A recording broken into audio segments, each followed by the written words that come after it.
टोपी शोधता शोधता आई पप्पांच्या हातात एक अशी गोष्ट लागली जी पाहून घरातलं वातावरणच बदलून गेलं. चक्क 27 वर्षांपूर्वीचं हे गुपित आजही किती जपून ठेवलंय बघा ना. काय होतं नेमकं ते बघा या व्लॉग मध्ये. नमस्कार. मुंबईला जाण्यापूर्वीची ही माझी शेवटची सकाळ. फ्रेश होऊन मी थेट बागेत पोहोचले, कारण मला पूजेसाठी बेल आणि जेवणासाठी ताजी कढीपत्ता हवे होते. ही बघा, ही आहे आमची छोटीशी बाग.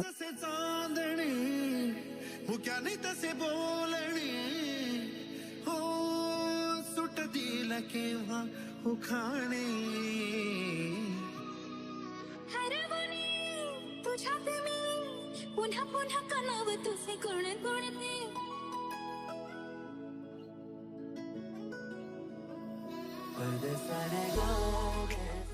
आज एकादशी होती म्हणून आईने बागेत उगवलेलं एक छोटं तुळशीचं रोप काढून कुंडीत लावलं. मी आणि आईने मिळून झाडांना पाणी घातलं आणि बागेची स्वच्छता केली. लग्नापूर्वी ही झाडांना पाणी घालण्याची जबाबदारी माझी असायची. आज पुन्हा ती पूर्ण करताना जुन्या आठवणी ताज्या झाल्या. मुंबईला नेण्यासाठी भाजीपाल्याची आवराआवर केली आणि मग घडला तो खास क्षण. पप्पा टोपी शोधत होते आणि आईचीही टोपी शोधण्याची शोधाशोध चालू होती. पण पप्पांना सापडली त्यांच्या लग्नाची पत्रिका. किती छान कंडिशन मध्ये आहे बघा ना. अजूनही त्यांनी अगदी आठवण जपून ठेवलीये. दिवसाचा शेवट मात्र गोड झाला आई पप्पांनी आणलेल्या रसाळ आंब्यांनी. घरचा आंबा म्हणजे स्वर्ग सुखच. पुढच्या व्लॉग मध्ये माझा मुंबईचा प्रवास कसा झाला ते बघण्यासाठी नक्की सबस्क्राईब करा आणि हा व्लॉग आवडला असेल तर नक्की लाईक करा.